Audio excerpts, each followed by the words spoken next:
ហើយបងប្អូនទាំងអស់គ្នានេះបានច្រើនណាបងប្អូនបាទហើយខ្ញុំ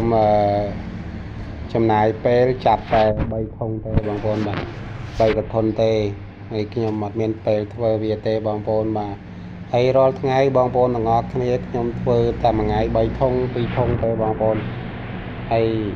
มันប៉ះពាល់ដល់ការងាររបស់យើងទេបងប្អូនបើសិនជាបងប្អូនចង់ចេះចង់ដឹងពីរបៀបនៃការចំដួង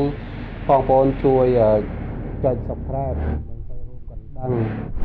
ហើយបងប្អូនអាច share ម្នាក់មួយផងបងប្អូនបាទហើយខ្ញុំនឹងចែករំលែក free រាល់ពេលការខ្ញុំផុសម្ដងហើយមានតាមវគ្គតាមស្នើរបស់វាអញ្ចឹងណាបងប្អូនបាទហើយវិធីងាយៗក្នុងការចិញ្ចឹមនោះបងប្អូនអត់មានពិបាកការចិញ្ចឹមទេមានតែស្រកីដូងហើយនឹងណែកញ្ច្រាមឲ្យមាត់ទេបងប្អូនបាទហើយការចិញ្ចឹមនេះគឺมันប៉ះពាល់ដល់ការងារប្រចាំថ្ងៃទេបងប្អូនបាទអរគុណច្រើន